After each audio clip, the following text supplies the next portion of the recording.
আপনাদেরই এই সিলেটের ঘটনা আমি ফেসবুকে দেখেছি। হয়তো এখনো 1 মাস কি 2 মাসও হয়তো হয় নাই। কি যেন ছেলেটার নাম? দীপ। সত্যি এর মতো মর্মান্তিক বেদনা হতেই পারে না। এত অকালে ঝরে গেল, মানাটা খুব কঠিন ব্যাপার। এই জন্য সে এত ভালো ছিল, এই জন্য কবিরা বলে গেছে না, এমন জীবন তুমি করিও গঠন, মরণে হাসিবে তুমি, কাঁদিবে ভুবন। পৃথিবীতে এই যে মনুষ্য করে তুমি জন্ম পেয়েছো, তুমি এমন জীবন গঠন করো যে মরণকালে তুমি হাসবে, কিন্তু তোমার জন্য ভুবন কাঁদবে। এই প্রেম যদি একবার কোনো ভক্তের হৃদয়ে জেগে যায়, দেখবেন যতই দিন যায় ততই তার ভিতরে কৃষ্ণ বলে কাদার লালসাটা আরো দ্বিগুণে জেগে যায়। নবদ্বীপে একজন ভক্ত ছিলেন, যার নাম ছিল বাবা রামদাস বাবাজি। আর এই রামদাস বাবাজি তিনি যখন কৃষ্ণ বলে কাঁদতেন, তখন ওর শিষ্যরা গামছা দিয়ে বাবাজির চোখটা মুছাইয়ে দিতেন। পরক্ষণে যদি বাবাজির চোখ আবার মুছাইয়ে দেবে, তাহলে গামছাটা নিংড়াতে হতো। এতটা তার ভিতরে জল পরিপূর্ণ হয়ে থাকতো যে গামছাটা না নিংড়ালে বাবাজির চোখটা মোছাতে পারতো না। তাই বাবাজির শিষ্যরা একদিন বাবাজির কাছে প্রশ্ন করেছিলেন যে, বাবাজি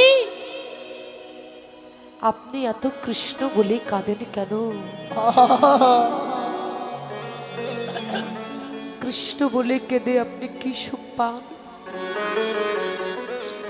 রামদাস বাবাজি শিষ্যের কথা শ্রবণ করে শিষ্যদের কণ্ঠটা জড়িয়ে ধরে শিষ্যদেরকে ডেকে বলেছিল, বাবা জীবনে যদি কোনোদিন কাঁদতে চাও না, কৃষ্ণ বলে কেঁদো, হরি বলে কেঁদো। ভগবান শ্রীকৃষ্ণ তিনি কি করেছিলেন? ধর্মরাজ যুধিষ্ঠির একসময় একটা যজ্ঞ করেছিলেন, আর যজ্ঞের সভাপতি করেছিলেন শ্রীকৃষ্ণকে। আর কৃষ্ণ এক একজনকে এক একটা দায়িত্ব দিলেন। হঠাৎ করে যুধিষ্ঠির কৃষ্ণের কাছে জিজ্ঞাসা করলেন যে, সখা তুমি সবাইকে সব দায়িত্ব দিলে, তুমি কোনো দায়িত্ব নিলে না? ভগবান বললেন যে, দাদা এ জগতে আমি যে দায়িত্ব নিতে পারি, আমার মতো দায়িত্ব জগতে কেউ কখনো কোনোদিন নিতে পারে না। তো বলছে, তুমি কোন দায়িত্ব নিয়েছো? বলে, আমি কোন দায়িত্ব নিয়েছি জানো? তোমার এই যজ্ঞের দ্বারে আমি 2টি নয়ন পেতে বসে থাকবো। আর ওই যজ্ঞের দ্বার দিয়ে যত সাধুগুরু বৈষ্ণব আসবে, বৈষ্ণবের চরণ ধৌত করা কাজটা আমি নেব। চিন্তা করতে পারেন, একটু মন দিয়ে আস্বাদন করতে হবে। যিনি ভগবান তিনি কি বলছে যে বৈষ্ণবের চরণ ধৌত করা কাজটা আমি নেব। তাহলে যিনি ভগবান তিনি এই কথা বললেন। আর এই সংবাদ যখন স্বর্গে যত দেব দেবতা আছে সবাই শুনেছে যে কৃষ্ণ নাকি ভক্তের চরণ ধৌত করা কাজটা নিয়েছে, তাহলে এই সুযোগটা ছাড়া যাবে না। তাই স্বর্গের দেবী দেবতা যখন সবাই যাচ্ছেন, ঠিক সেই সময় দুর্গা দেবী, সদাশিব, ভোলানাথ, যিনি হলেন বৈষ্ণবের চূড়ামণি, যিনি মৃত্যুকে জয় করেছিলেন, যার এক নাম হচ্ছে মৃত্যুঞ্জয়, তার স্বামীর কাছে গিয়ে বলছে, স্বামী গো আপনি এখনো এখানে এমন করে বসে আছেন, আপনি কি শুনেন নাই যে ভগবান শ্রীকৃষ্ণ ওই যে ধর্মরাজ যুধিষ্ঠির যজ্ঞ করছে, যজ্ঞের প্রত্যেকটা ভক্তের চরণ ধৌত করা কাজটা নিয়েছে, এখন আপনি এখানে বসে আছেন। ভোলা মহেশ্বর দুর্গা দেবীর কথাটা শ্রবণ করে দুর্গাকে ডেকে বলছে, দুর্গা তুমি পাগল হয়েছো? যার চরণ পাওয়ার জন্য রাত নেই দিন নেই আমি শ্মশানে মরার মতো পড়ে আছি। আচ্ছা আপনারা দেখুন, এ জগতে অনেক দেব দেবতা আছে, আপনারা বিগ্রহতে দর্শন করতে পারবেন, তাদের পরনে অনেক কার আছে, কিন্তু ভোলা মহেশ্বরের দিকে লক্ষ্য করে দেখেছেন ভোলা মহেশ্বরে কি আছে? একটা ভিখারির মতো বেশ। কেন? জগৎকে জানিয়ে দিলেন একটা বৈষ্ণব হতে গেলে তার বেশটা এমনই হওয়া চাই। তুমি যখন তোমার পরনে রাজ পোশাক পরবে, স্বর্ণ অলঙ্কার যখন তোমার অঙ্গে দেবে, তখন তোমার ভিতরে অহংকার ভাব আসবে। আর যখনই তোমার ভিতরে অহংকার ভাব আসবে, কৃষ্ণ ভজন পথ থেকে তুমি বাদ পড়ে যাবে। দেখুন, এ জগতে অনেক দেব দেবতা রাজ সিংহাসনের জন্য মারামারি করেছে। যেখানে গেছে তাদের সিংহাসনে বসতে দেওয়া হয়েছে। আর সদাশিব ভোলানাথ যদি কোনো জায়গায় যেতেন, তিনি কোনো চেয়ারে বসতেন না, কোনো সিংহাসনে বসতেন না, বসতেন কোথায় না মাটিতে। কেন? জগৎজীবকে জানিয়ে দিলেন, হে জগৎ শুনে নাও, তুমি যখন উঁচু আসনে বসবে তখন তোমার ভিতরে অহংকার ভাব আসবে। আর যদি একবার মাটিতে বসতে পারো, কেন? এই মাটিতে পড়ে আছে কত কৃষ্ণ ভক্তের চরণ ধুলি।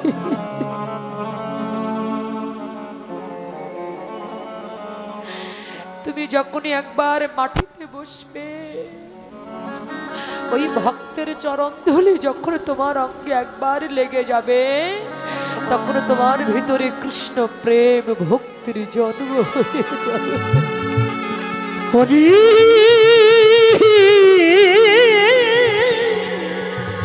হরি বল রে বল রে,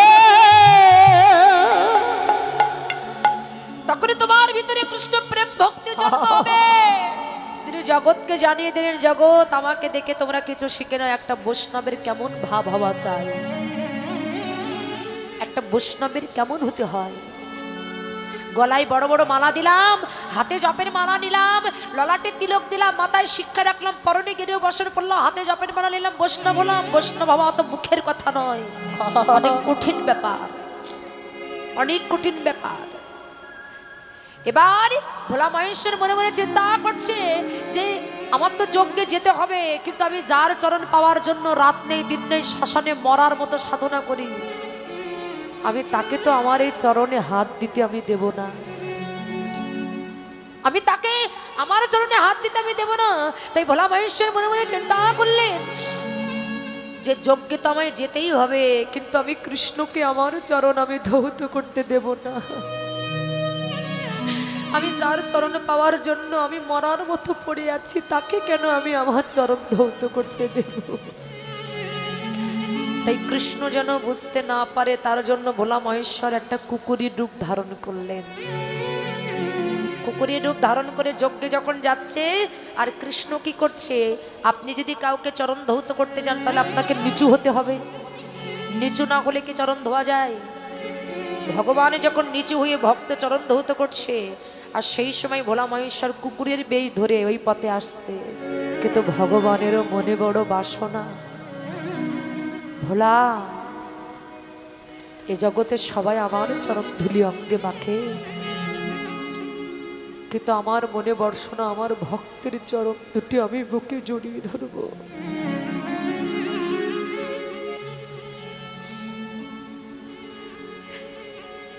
কৃষ্ণ যখন নিচু হয়ে ভক্তের চরণটা ধৌত করছে, আর এই কৃষ্ণ দুই উরুর ভিতরে একটা ফাঁক পেয়েছে, ভোলা মহেশ্বর কুকুরের রূপ ধরেছে তো মনে করেছে ভগবান বুঝতে পারবে না, কিন্তু বাবা এ জগতে যতই গোপন কাজ করেন সবার চোখে ফাঁকি দেওয়া যাবে, কিন্তু একজন আছে যার চোখে কোনো কিছু ফাঁকি দেওয়া যায় না। ভোলা মহেশ্বর কুকুরের রূপ ধরে কৃষ্ণ যখন দুই উরু ফাঁক পেয়েছে, আর দুই উরুর ভিতরে ওই যে ভোলা মহেশ্বর কুকুরের রূপ ধরেছিলেন, ওই আস্তে আস্তে মাথাটা ঢুকিয়ে দিলেন। আর ভগবান তো জানে, যেই না মাথাটা ঢুকিয়ে দিয়েছে দুই উরু দিয়ে, ভোলা মহেশ্বরের মাথাটা চেপে ধরেছে কৃষ্ণ। আর যেই না চেপে ধরেছে, ভোলা মহেশ্বর চিৎকার করে বলছে, কৃষ্ণ ছেড়ে দে, কৃষ্ণ ছেড়ে দে, ছেড়ে দে। ভগবান শ্রীকৃষ্ণ ভোলাকে ডেকে বললেন, ওরে ভোলা, আমি ছেড়ে দেওয়ার জন্য তো তোমায় ধরিনি,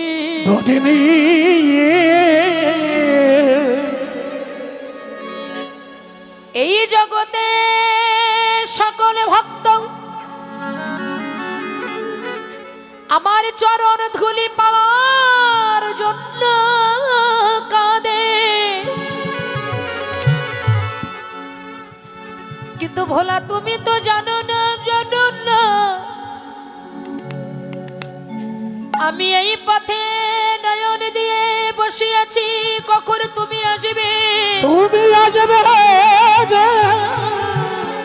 ভোলা তোমার দুটি চরণ সেবা করে আমার স্বাদ মিটবে না বলে তুমি চারটে চরণ এনেছো।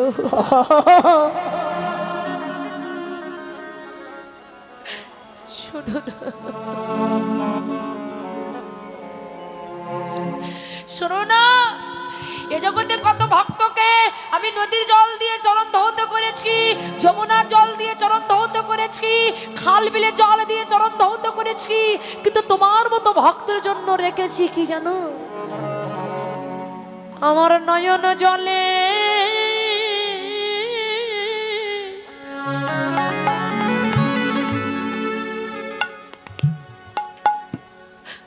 ভক্ত চরণ ধোয়া,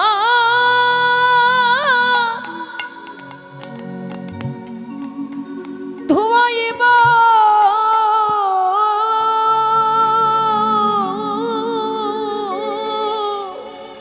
ওগো ফুলে গো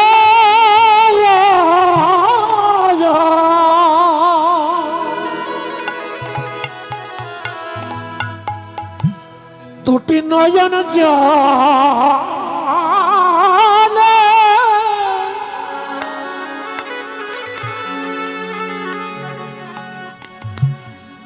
ভক্ত চরণ ধুয়াই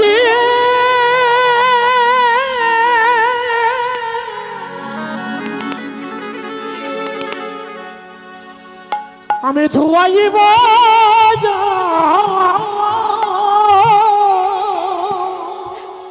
ভক্তের চরণ আমার,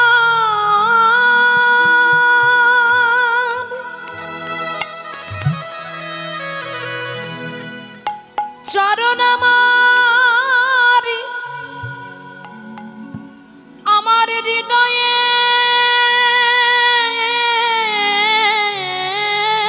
ধরে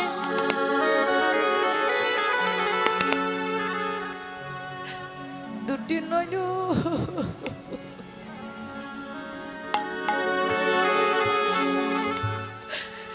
নয়ন জলে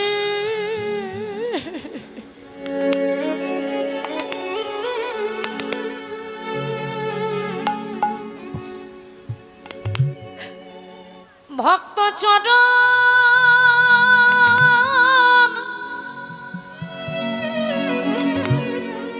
ধুয়াইব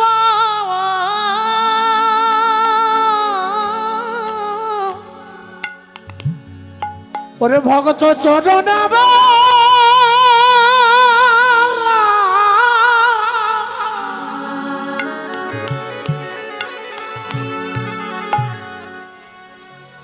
ভগত চরণ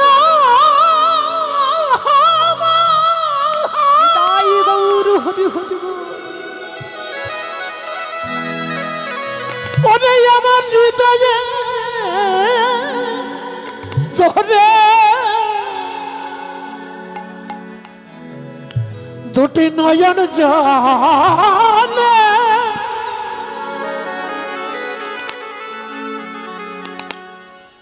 চরণ ধুয়াই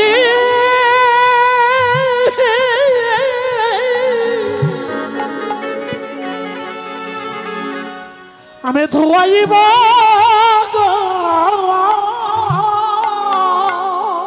আমার তাপিত তাপিত পরাণ,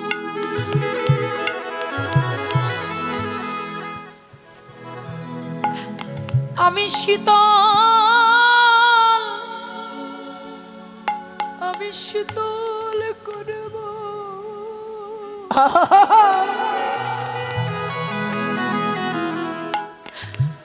আমার নয়নে জলে। হে জগৎবাসী, যিনি ভগবান আজকে তিনি তার নয়নের জল দিয়ে ভক্ত চরণ দুটি ধৌত করছেন, আজকে যে আমরা দিন পেয়েছি কে বলতে পারে এই দিন আমরা নাই বা আর পেতে পারি? এই কীর্তন আসরে এসে আমরা বসেছি, আমরা কেউ বলতে পারবো না যে এখান থেকে আমরা বাড়িতে চলে যেতে পারবো। আমার জীবনের গ্যারান্টিটা কেউ দিতে পারবে না। কে কখন এই সুন্দর পৃথিবীর মায়া ছেড়ে আমরা চলে যাব? কত আকালে কত মানুষ চলে যাচ্ছে, তাই এই যে ভক্তের বাজার আমরা পেয়েছি, সাধুগুরু বৈষ্ণবের বাজার আমরা পেয়েছি, এই দিন এমন সঙ্গ আমাদের ভাগ্যে তার নাই বা আসলে আসতে পারে গো। তাই যদি পারো একবার এই উঁচু মাথাটা ভক্ত চরণে নত করে দাও, একবার মাখো ভক্তের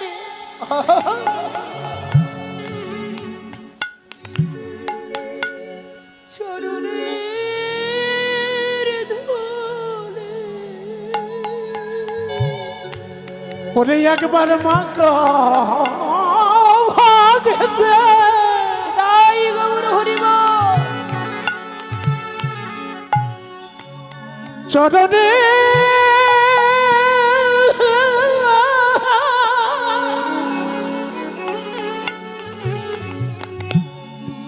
চরণ ধুলে এই খাঁচার পাখি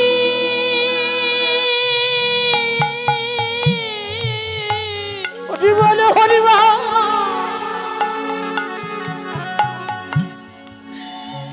কখন উড়ে যাবে,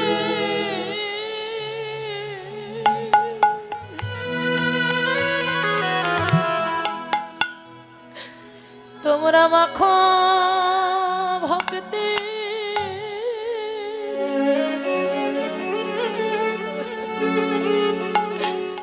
চরণ ধুলি।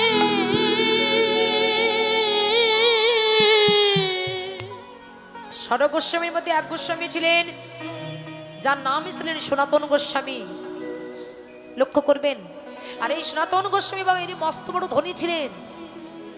হঠাৎ করে তার ভিতরে যখন এই প্রশ্ন আসলেন যে জগতে যা কিছু আছে সবই কিছু তোমার, কিন্তু আমি কার?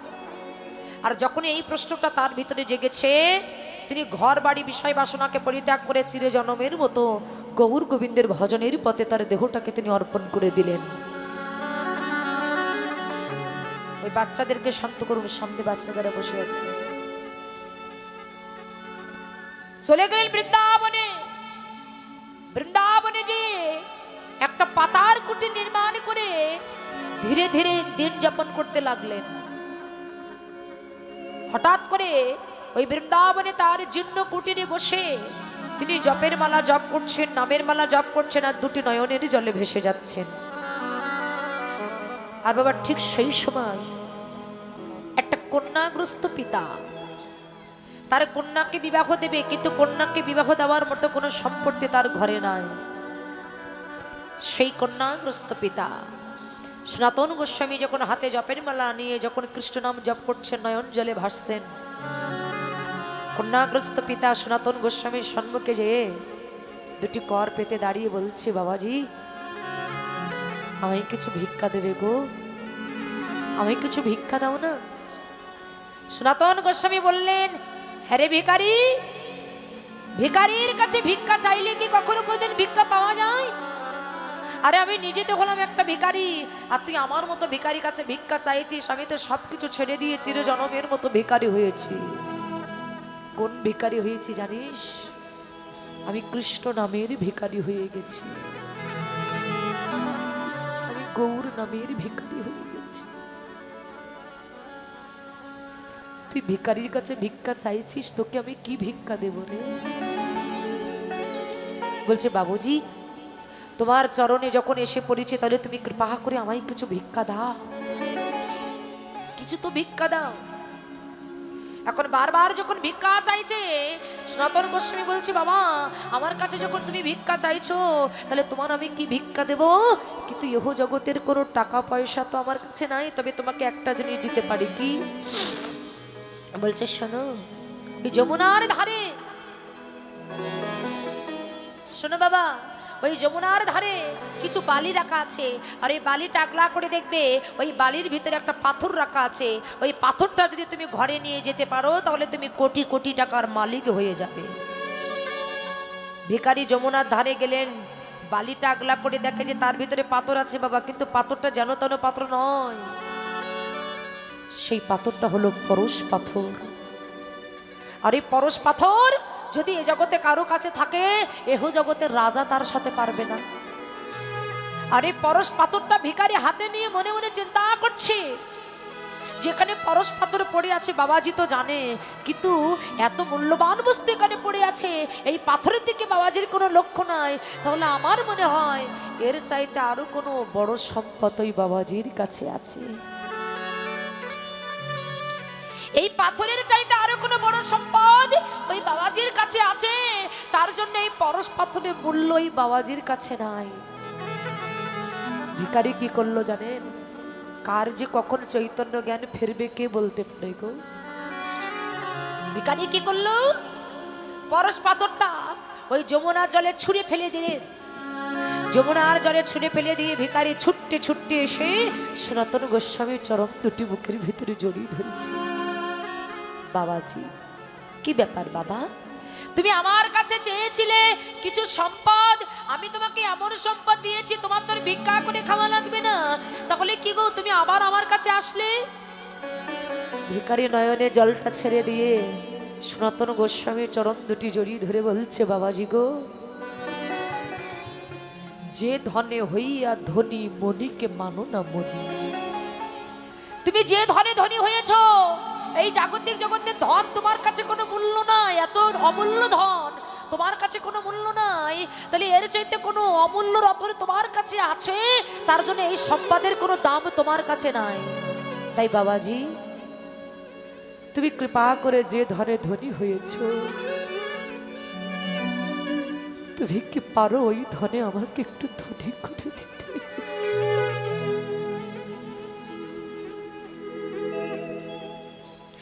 তুমি যে ধনী ধনী হয়েছে ওই ধনে আমাকে একটু ধনী করে দাও।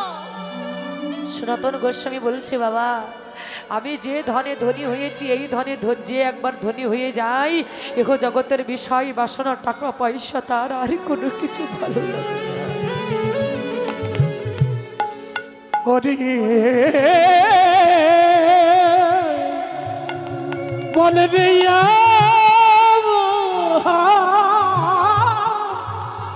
মনারে, আমি যে ধনে ধনী হয়েছি, এই ধনে যারা একবার ধনী হয়, এগো জগতের গাড়ি বাড়ি টাকা পয়সা তাদের আর কোনো কিছু ভালো লাগে না। আমি যে ধনে ধনী হয়েছি, এই ধনে যারা ধনী হয়ে যায়,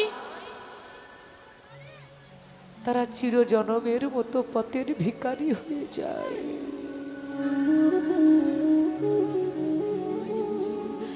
এই ধনে ধনী যারা একবার হয়, এহ জগতের টাকা পয়সা গাড়ি বাড়ি ধন ঐশ্বর্য তাদের কোনো কিছু ভালো লাগে না।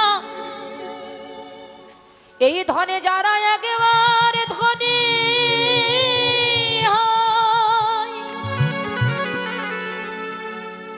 তাদের বিষয় বাসনা সমস্ত সবই কিছু পরিত্যাগ করে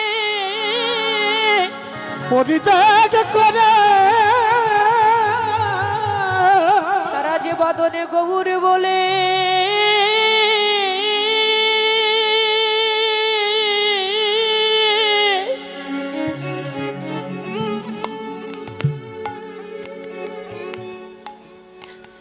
গৌর বলে কেঁদে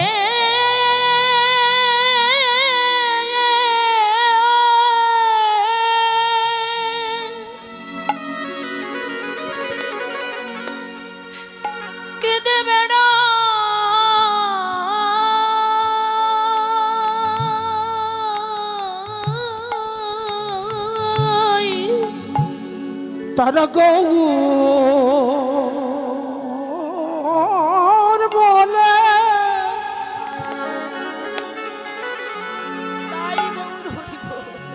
গৌর বলে কেঁদে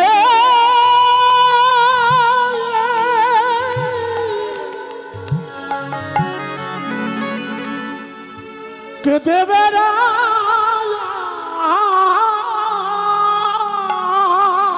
ওদের তখন ওই থাকা ঘরে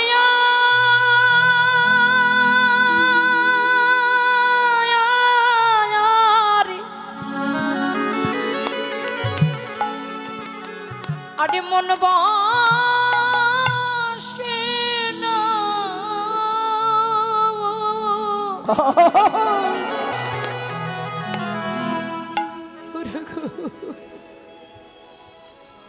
ওরা গগন বলে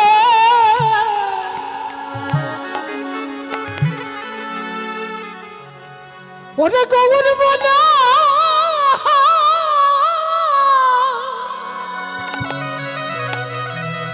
পথে পথে কেঁদে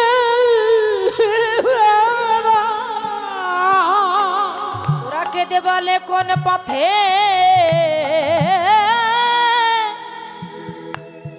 পথে গেলে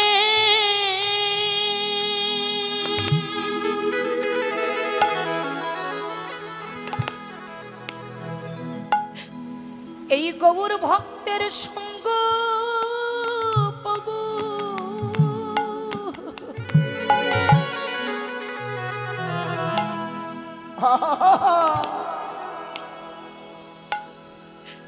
ওরা বদনে গৌর বলে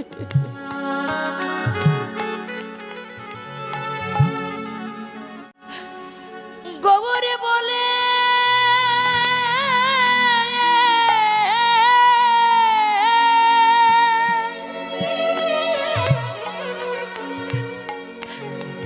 কেঁদে বেড়াই।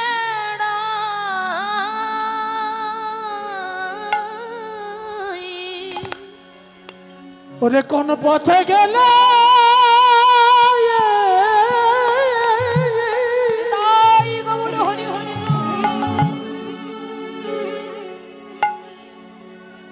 ওরে কোন পথে গেলে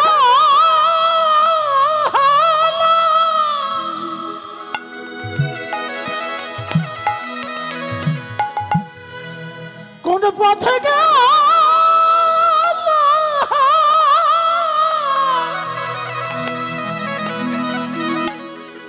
গৌর ভগতের সঙ্গ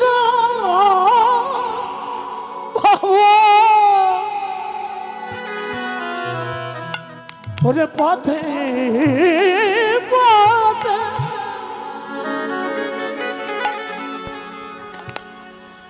ওরা কে দেবে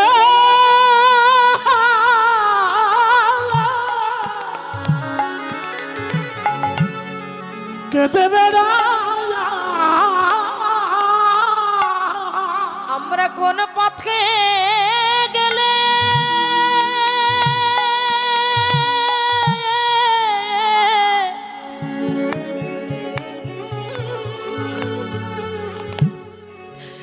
এই গৌর ভক্তের চরণ পাবো।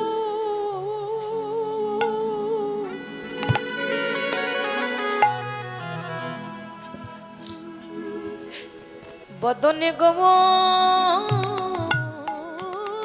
বলে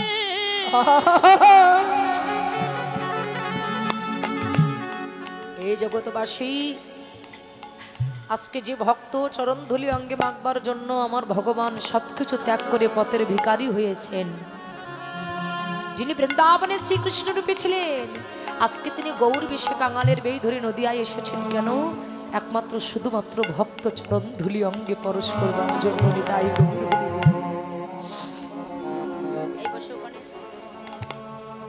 আজকে কে বলতে পারে তোমার পাশে যে ব্যক্তি বসে আছে ভগবান তো সদাই সর্বক্ষণে তার ভক্তের মধ্যেই বিরাজমান। আজকে ওই ভিখারি সনাতন গোস্বামী চরণ জড়িয়ে ধরলেন। সনাতন গোস্বামী বলছে যাও বাবা স্নান করে এসো। স্নান করে আসলেন, তার কানে মন্ত্র দিয়ে দিলেন, আর কোনোদিন সে ঘরে ফিরে যায় নাই। গৌর গোবিন্দের ভজনের পথে তার দেহটাকে তিনি জনমের মতো অর্পণ করে দিলেন। কেন? একবার যে জেনেছে এই মানব দেহটা আমরা পেয়েছি কিসের জন্য? এই যে ৮৪ লক্ষ যিনি ভ্রমণ করে যে মানবকুলে জন্ম পেয়েছি, কেন? শুধু খাওয়ার জন্য, ঘুমনের জন্য, ইনকাম করবার জন্য, ছেলে মেয়ে নিয়ে মাতামাতি করবার জন্য আমার মানব দেহ নয়। কেন ভগবান মানব দেহ দিলেন আমাদের? এই মানব দেহের কাজ কি? এই মানব জন্ম পেয়েছি এর কাজ কি? শুধু সংসারে মাতামাতি করলাম আর ভগবানের ডাক আসলে চলে গেলাম, তুমি তার কাছে কি কৈবেদ দেবে? এটা মানব দেহের কাজ নয়। এই মানব দেহের কাজ হচ্ছে গৌর গোবিন্দের ভজনের পথে দেহটাকে অর্পণ করা। এই মানব দেহটা হলো কৃষ্ণ বলে কাদার জনম। এই মানব দেহটা হলো হরি বলে কাদার জনম। সেই মনুষ্যকুলে জন্ম পেয়ে, সেই কৃষ্ণ বলবার জন্ম পেয়ে যদি তুমি কৃষ্ণ বলে কাঁদতে না পারলে, হরি বলে যদি তোমার নয়নের জল না ঝাড়লো, তবে মনে রাখবে একটা কুকুর পর্যন্ত তোমার দেহটা শুকবে না।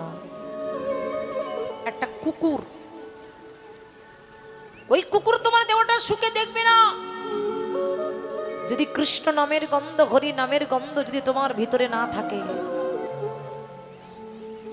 এই যে ভগবান নয়ন দিয়েছে, কর দিয়েছে, চরণ দিয়েছে, একটা একটা কাজ আছে। আর সেই দেহটা পেয়ে যদি আমরা আন কাজে, বাজে কাজে আমাদের দেহটা লাগিয়ে দিলাম, তাহলে এই মানব জন্ম পেয়েছি, মানব জন্মটা আমার বিফলে যাবে গো। ভগবান জগৎজীবকে জানিয়ে দিলেন, হে জগৎবাসী কেঁদে নাও।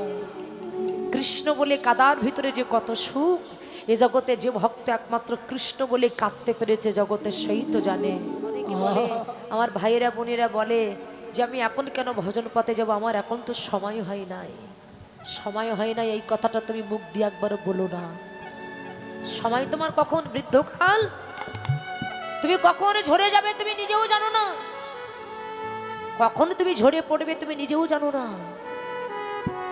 এই জন্য শিশুকাল থেকে আমাদের প্রতি প্রত্যেকের কর্তব্য, শিশুকাল থেকে আমাদের এই দেহটা গৌর গোবিন্দের চরণে নিবেদন করা, গৌর গোবিন্দের ভজনে আমাদের দেহটাকে অর্পণ করা। এটা হলো আমাদের প্রতি প্রত্যেকের কর্তব্য। শিশুকাল থেকে তুমি চলে যাও, শিশুকাল থেকে তুমি গেলে একদিন না একদিন তুমি কৃপা, মায়েরই কৃপা লাভ করতে পারবে। এই অটল ঐশ্বর্য কিছু নয়। ধ্রুব মহারাজ সে ছোট ছিলেন। ধ্রুব মহারাজ একদিন কি করছিল, তার মায়ের নাম ছিল সুনীতি। মায়ের কাছে যে মায়ের কণ্ঠটা জড়িয়ে ধরে বলেছিল, মা সবাই বাবার কোলে ওঠে আনন্দ করে, কত মজা করে, কত হাসি করে, মাগো আমার কি বাবা নেই? সুনীতিকে জানো মা? সুনীতিকে বলে যার নীতি ভালো সেই হচ্ছে সুনীতি। এই জন্য মা, এই জন্য ভালো কৃষ্ণ ভক্ত সন্তান পেতে গেলে আগে বিশেষ করে মাকে ভালো হতে হবে। মাটি যদি খাঁটি হয় তাহলে বীজও ভালো হবে। মা হলো মাটি আর বাবা হলো বীজ। এই মাটি আগে খাঁটি হতে হবে, মাকে আগে ভালো হতে হবে, তবে তার সন্তানও ভালো হবে। এই যে দেখুন সুনীতি, সুনীতিকে বলছে যার নীতি ভালো সেই হচ্ছে সুনীতি। ধ্রুব মহারাজ মায়ের কণ্ঠে জড়িয়ে ধরে মাকে বললেন, মাগো সবাই বাবার কুলে উঠে কত আনন্দ করে, কত মজা করে, কত কিছু করে, আচ্ছা মা আমার কি বাবা নেই? আমি একটু বাবার কোলে উঠে কি একটু আনন্দ করতে পারি না, একটু খেলা খেলতে পারি না মা, বলো না। তখন সুনীতি বলেছিল, যাও ওই উত্থান রাজা তোর বাবা, তুই তার কোলে উঠে যেই আনন্দ কর, খেলা খেল। আর ধ্রুব মহারাজ ছুটতে ছুটতে গিয়ে যখন বাবার কোলে উঠে আনন্দ করছে, তখন পীর মাতা সুরুচি, তার দুটি স্ত্রী ছিল, একটা সুরুচি একটা হচ্ছে সুনীতি। ওই সুরুচি এসে ধ্রুবকে কোল থেকে নামিয়ে দিলেন, নাম। আর ধ্রুবকে যখন যেই না কোল থেকে নামিয়ে দিয়েছে, ধ্রুব কাঁদতে কাঁদতে ওর মায়ের কাছে যেয়ে মায়ের কণ্ঠটা জড়িয়ে ধরে মাকে ডেকে ডেকে বলেছিল, জানো মা আমি বাবার কোলে উঠে আনন্দ করছিলাম, বাবার কোলে উঠে খেলা খেলছিলাম, বাবা আমাকে কোল থেকে নামিয়ে দিয়েছে মা। তাই মাগো জগতে কি এমন কোনো বাবা নেই যে একবার ভালোবেসে কোলে তুলে নিলে তার সন্তানকে কোনোদিন কোল থেকে নামিয়ে দেয় না? মা জগতে এমন কি কোনো বাবা আছে একবার ভালোবেসে কোলে তুলে নিলে তার সন্তানকে কোনোদিন কোল থেকে নামিয়ে দেয় না? তখন সুনীতি বলেছিল, বাবা এই জগতে এমন বাবা আছে, সে হলো জগতের বিশ্বপিতা, সে হলো এই জগতের জগৎ পিতা। কিন্তু বাবা তুই যদি তাকে পেতে চাস, এই সংসারের মধ্যে থাকলে তুই কখনো কোনোদিন সেই বিশ্বপিতার সন্ধান তুই লাভ করতে পারবি না। দেখুন মা হওয়া মুখের কথা নয়। আজকাল জগতের মায়েরা ছেলেকে ইঞ্জিনিয়ার, ব্যারিস্টার, উকিল, মাস্টার করবার জন্য ব্যস্ত, কিন্তু মায়ের বাবা পিতা মাতার ভিতরে এই চেতনা নয় আমার ছেলে একজন ধর্মপরায়ণ হোক, আমার ছেলে প্রসাদী হোক, আমার ছেলে নিরামিষ আহার করুক, আমার ছেলে ভগবানের পথে যাক, এই চিন্তা ভাবনা আমাদের ভিতরে নাই। আমি ওই উকিল মাস্টার ইঞ্জিনিয়ার হতে কিন্তু কাউকে নিষেধ করি না, এগুলো করুক, কিন্তু তার ভিতরে এগুলো করা। আমি যে সনাতন ধর্মের মানুষ, এই সনাতন সম্পর্কে আমার ছেলে মেয়ে কিছু জানুক, সে কিছু বুঝুক, এগুলো শেখা। বলছিল সুনীতি বলেছিল যে শোন বাবা, ওই বিশ্বপিতাকে যদি পেতে চাস, এই সংসারের মধ্যে থাকলে ওই বিশ্বপিতার সন্ধানে তুই কোনোদিন লাভ করতে পারবি না। তাহলে তোকে কি করতে হবে? বলে সংসারটাকে পরিত্যাগ করে বনের মধ্যে যা বাবা, বনের মধ্যে যা। ধ্রুব বলেছিল মা তুমি বনের মধ্যে পাঠিয়ে দিচ্ছ, ওই বনে তো কত হিংস্র বাঘ আছে, বাঘে তো আমার খেয়ে ফেলতে পারে। সুনীতি বলেছিল ভগবানের ভজন পথে তোকে পাঠিয়ে দিয়েছি, যদি বাঘও তোকে খেয়ে ফেলে দেয় তবু আমি মনে এই সান্ত্বনাটা দিতে পারবো যে আমার ছেলেকে আমি গোবিন্দ ভজন পথে পাঠিয়ে দিয়েছি। দেখেছেন মা কাকে বলে? যা বাবা, দেরি করিস না। তাই ধ্রুব মহারাজ যখন চলে যাচ্ছে, পিছন থেকে বাবা ডেকে বলছে ধ্রুব দাঁড়া বাবা, দাঁড়া, যাস না, তোর নামে আমি 5টা গ্রাম লিখে দেব। ধ্রুব বলছে বাবা এই সংসারে আমি আর থাকবো না। বলছে ঠিক আছে, 5টা গ্রাম যদি না হয় রাজ্যের অর্ধেক সব আমি তোকে দিয়ে দেবো, কিন্তু তবু তুই আমাকে ছেড়ে চলে যাস না। তখন ধ্রুব মহারাজ পিছন দিকে তাকেই বাবাকে ডেকে বলেছিল বাবা সবে মাত্র গোবিন্দ চরণ ভজবো বলে মনে করেছি, তাই তোমার রাজত্বের অর্ধেক পেয়ে গেছি, আর একবার যদি হরিচরণ ভজন করতে পারি, না জানি কত রাজ্য কত ভক্তের চরণ ধুলি আমি আমার অঙ্গে পরশ করতে পারব। হরি হরি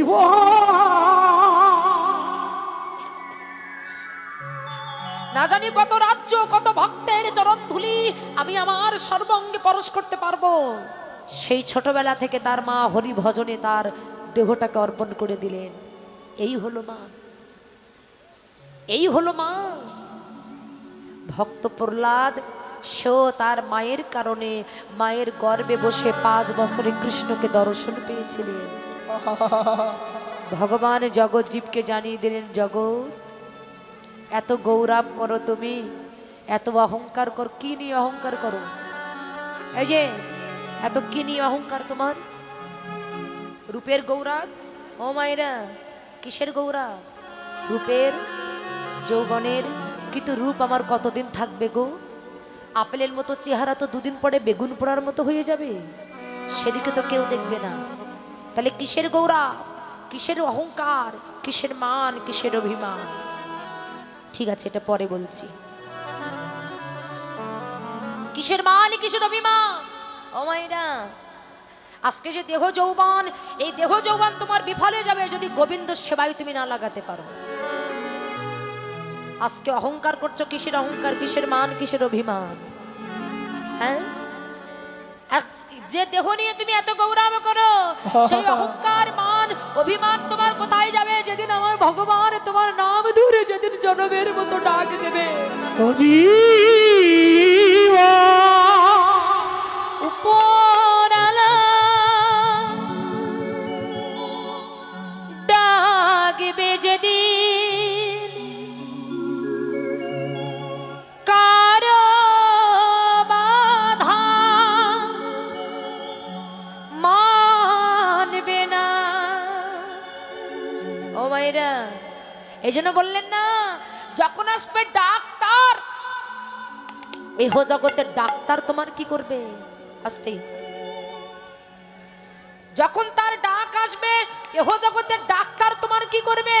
লক্ষ লক্ষ ডাক্তার তোমার পাশে বসিয়ে রাখো, ডাক্তার কিছু করতে পারবে? যখন আমার ভগবান তোমার ডাক দেবে।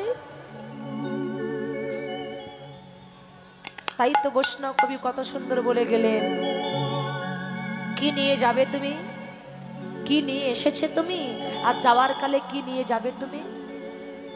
উপরালা ডাকবে যেদিন কারো বাধা মানবে না, যেদিন যাবি শ্মশান ঘাটে পালঙ্ক কেউ দেবে না, দুদিন পরে ভুলবে সবাই, কেউ তো মনে রাখবে না। যেদিন যাবি শ্মশান ঘাটে পালঙ্ক কেউ দেবে না, দুদিন পরে ভুলবে সবাই, কেউ তো মনে রাখবে না।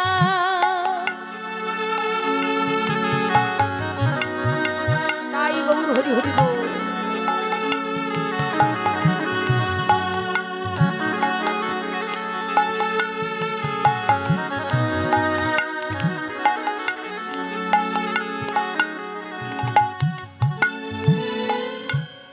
ঘিমা খাবে অঙ্গেরে তোর, আতর দেবে ছড়িয়ে, আপন স্বজন থাকবে রে তোর শিও রেতে দাঁড়িয়ে।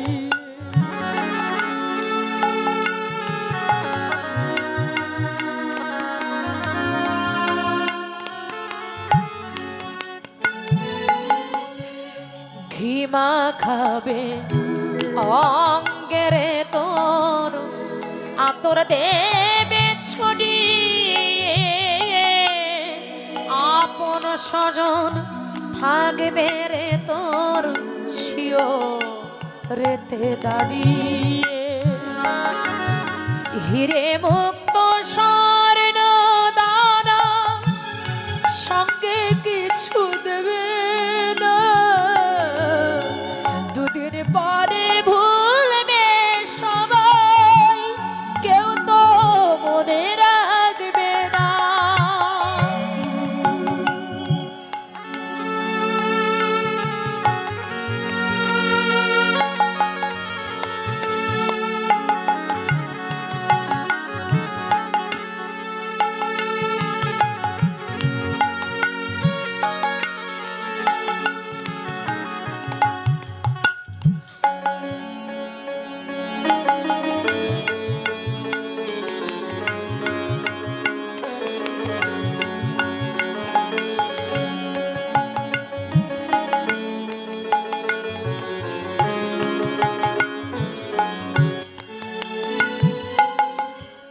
বাঁশি দেহ ফেলে যেদিন যাবি রে তুই চলে,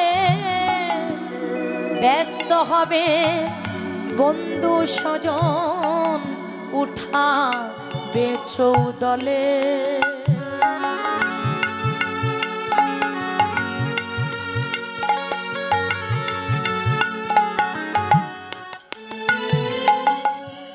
বাঁশি দেহ ফেলে যেদিন যাবি রে তুই চলে, ব্যস্ত হবে বন্ধু স্বজন উঠা বেচৌ দলে। সপ্রয়োজন শেষ হবে তোর, কোনো কাজে লাগবি না, ফুরাবে তোর জীবন খাতা, কোনো হিসাব মিলবে না।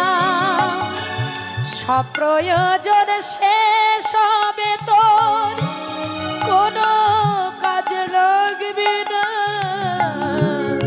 ফুরাবে তোর জীবন খাতা, কোনো হিসাব মিলবে না। যেদিন যাবি শ্মশান ঘাটে পালঙ্ক কেউ দেবে না, দুদিন পরে ভুলবে সবাই, কেউ তো মনে রাখবে না, কেউ তো মনে রাখবে না, কেউ তো মনে রাখবে না, কেউ তো মনে রাখবে না। সেদিন নামে যাবে আর তোমার প্রাণ যাবে।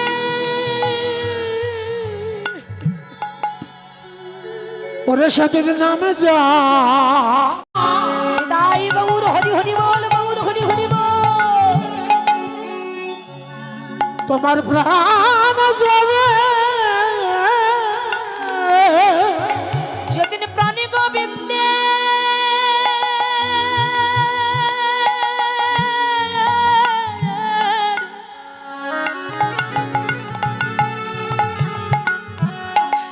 গোবিন্দের ডাকা আসিবে,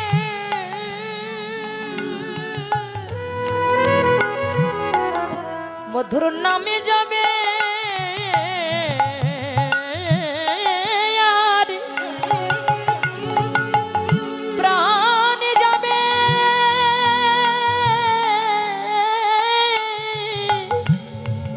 ওরে সেদিন প্রাণ গোবিন্দ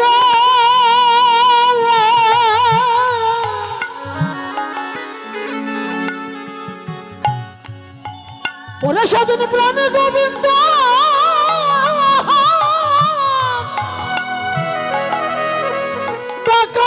আসিবে, মধুর নামে যাবে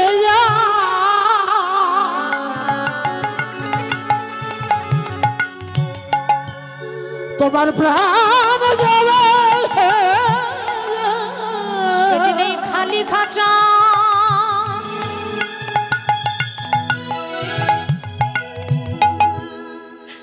খালি খাঁচা পড়ে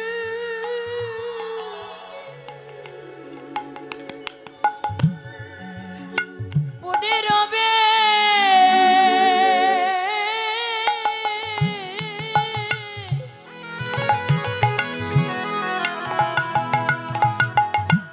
মধুর নামে যাবে আর চার বন্ধু কাঁধে করে কি বলে গো, বলো হরি বলো হরি বলো হরি, এই নামে যাবে আর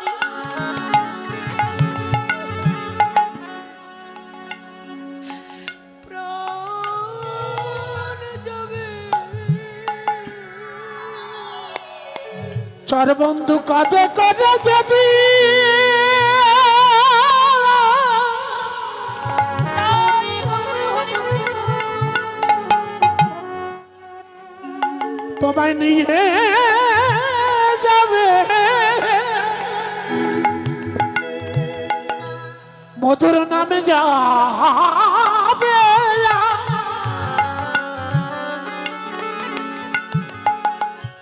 তোমার প্রাণ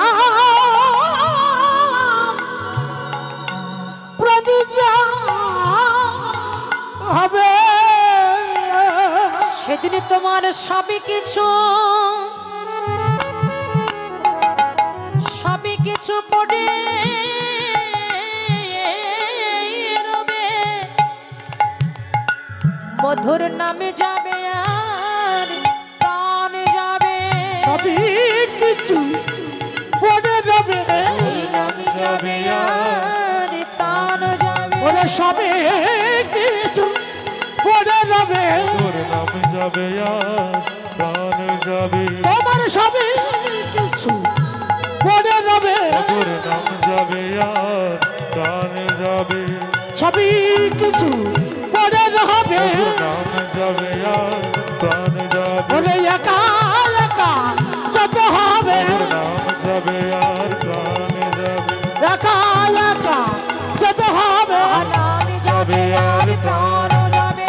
একা একা যেতে হবে, নাম যাবে আর প্রাণ যাবে। তোর সবই কিছু পড়ে যাবে, নাম যাবে আর প্রাণ যাবে। তোর সবই কিছু পড়ে যাবে, মধুর নামে যাবে তোমার প্রাণ যাবে। সেদিন যদি তোমার সাথে কোনো কিছু যায়, একমাত্র নাম যাবে, প্রাণ যাবে। এই সুবল আর কেউ ছিল না, ছোট্ট করে একটু বলছি। এই সুবল ছিল ত্রেতা যুগে বিভীষণের একমাত্র পুত্র তরণী সেন। যখন রাম রাবণের যুদ্ধ বেঁধেছিলেন, রামের সাথে যুদ্ধ করতে গিয়ে রাবণ বংশ একেবারে ধ্বংস হয়ে গিয়েছিলেন।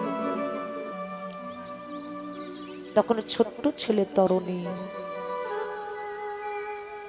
রাবণের কাছে গিয়ে রাবণকে ডেকে বলছে, জেঠু, ছোট ছেলে তো মুখের বাক্যটা কোনো ঠিক মতো করি নাই, জেঠু কি হয়েছে? বলছে, শোনো না জেঠু, আমি মনে মনে বড় সংকল্প করেছি যে আমি ওই রামের সাথে যুদ্ধ করতে যাব।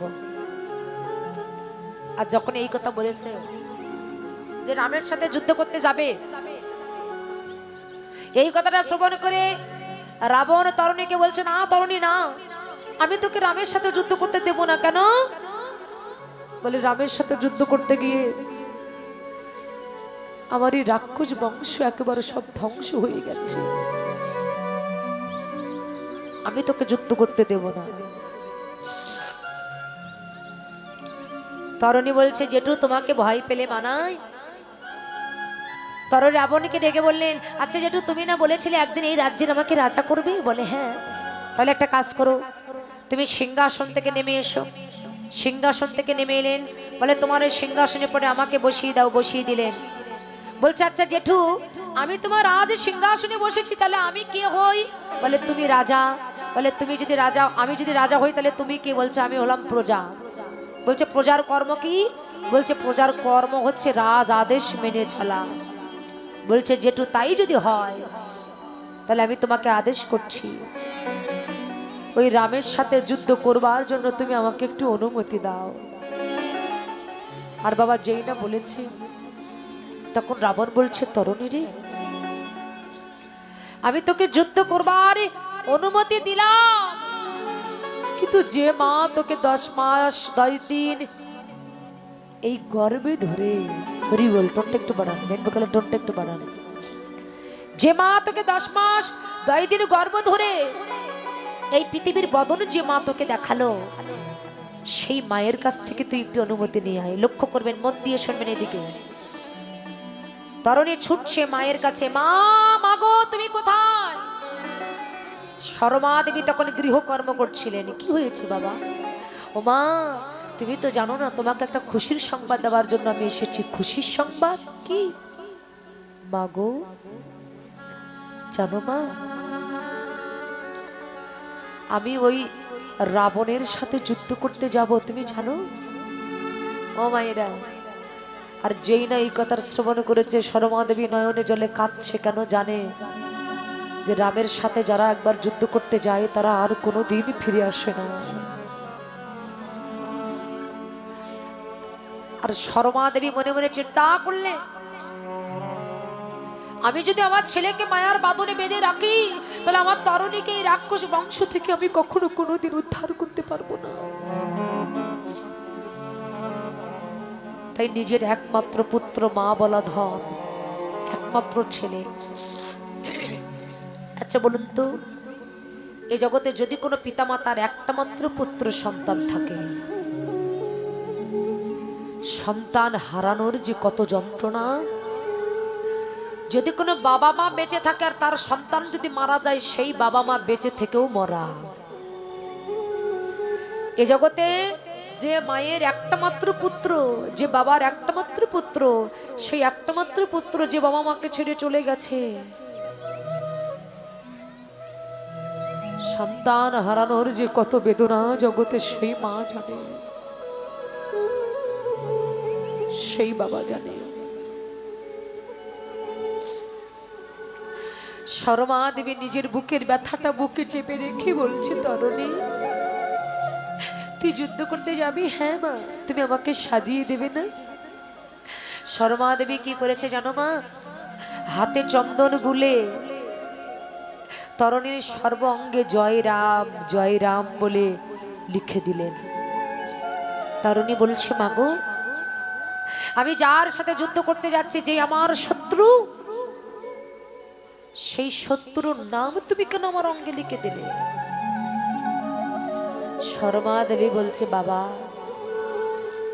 শত্রুর নাম নয় রে বাবা, যুদ্ধ করতে করতে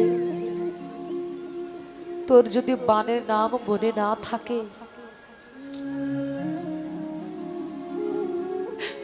এই হতভাগিনী মায়ের কথা মনে করি। তুই জয় রাম বলে বান ছেড়ে দিবি, দেখবি বাবা তুই যুদ্ধে জয়ী হয়ে যাবি। দেখবি বাবা তুই যুদ্ধে জয়ী হয়ে যাবি। যেই না বলেছে, তরুণী মায়ের চরণে প্রণাম করে বলছে, মা গো, ও মা, আমি যাচ্ছি, তুমি আমায় আশীর্বাদ করবে না? শর্মা দেবী তরুণীকে বুকের ভিতরে জড়িয়ে ধরে বলছে, খোকারে, তুই একবার আমাকে মা বলে ডাকবি বাবা? আমি আর জীবনে কোনোদিন তোর মুখে মা ডাক শুনতে পাবো কি আমি জানি না, কিন্তু তুই আমার একবার মা বলে ডাক, তোর মুখে মা ডাক শুনে আমার তাপিত প্রাণ আমি শীতল করি। একবার আমার মা বলে ডাক বাবা।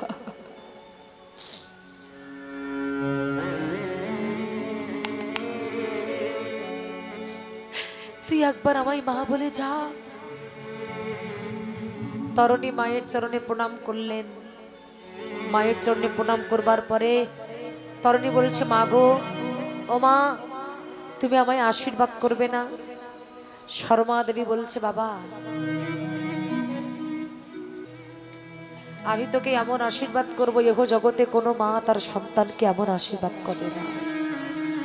কি আশীর্বাদ? তরুণী,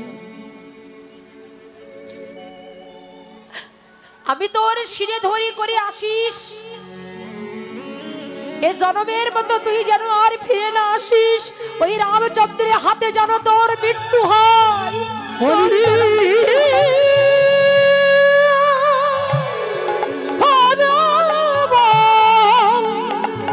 হরি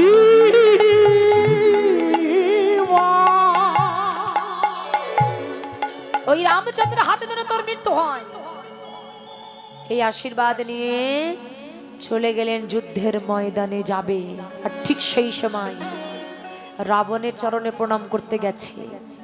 রাবণ তরুণীকে দেখে বলছে, তরুণী, তোকে এমন করে কে সাজিয়ে দিয়েছি বাবা?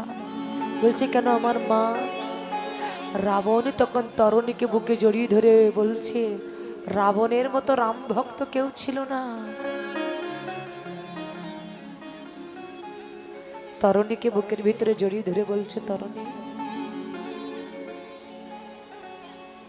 আমি যদি তোর মায়ের ভাসুর না হতাম,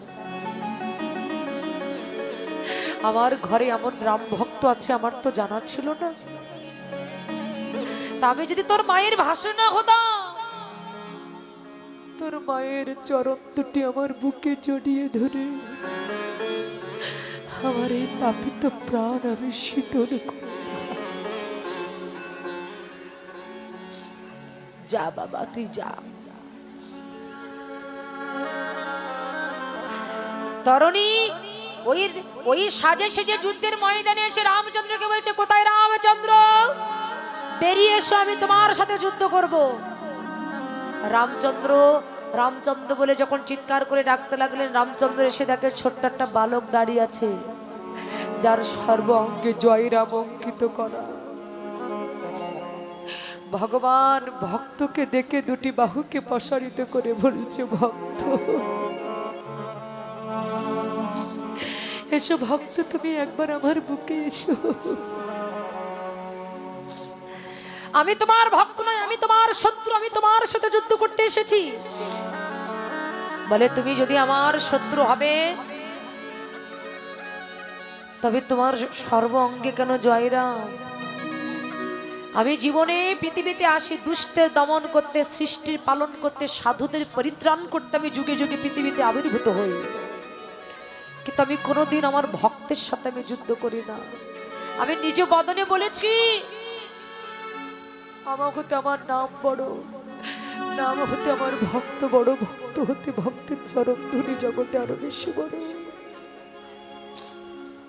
আমি এই জগতে আমার ভক্তকেই আমি বড় করে গেছি। আমি জীবনে কখনো কোনো দিন আমার ভক্তের সাথে আমি যুদ্ধ করি না। শোনো রামচন্দ্র, কে তুই? আমি রাবণ বংশধর, আমার নাম তরুণী। পাশে বিভীষণ দাঁড়িয়েছিলেন। আহা, কি একটা অদৃশ্য দেখুন। পাশে বিভীষণ দাঁড়িয়ে আছে। রামচন্দ্র বিভীষণের কাছে জিজ্ঞাসা করলেন, ওই বালককে কি তুমি চেনো? বিভীষণ মনে মনে চিন্তা করলেন,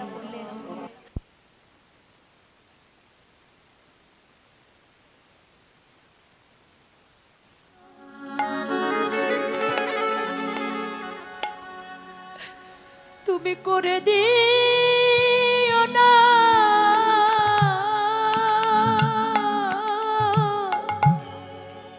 ওরে যে কুলে জানা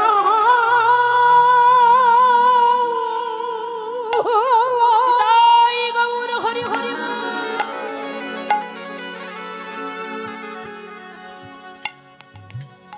যে কুলে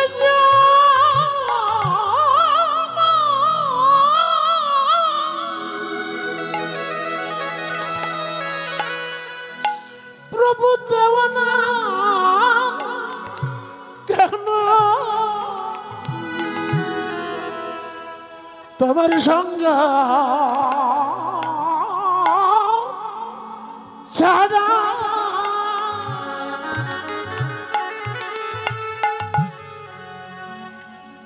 যেন করে দিও না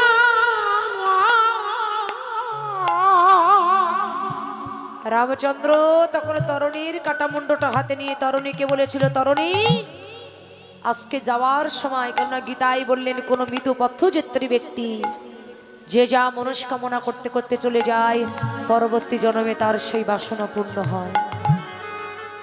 তাই তরণীর কাটামুন্ডটা হাতে নিয়ে রামচন্দ্র বলেছেন, ওরে তরণী আজকে যাওয়ার সময় তোর প্রাণ পাখি যাওয়ার সময় জান বল কুবল না বলে যে সুবল তুই বলে গেলি, আমি তোকে কথা দিলাম আগাত দাপার যুগে তুই হবি আমার মরম সখা সুবল সখা গৌর।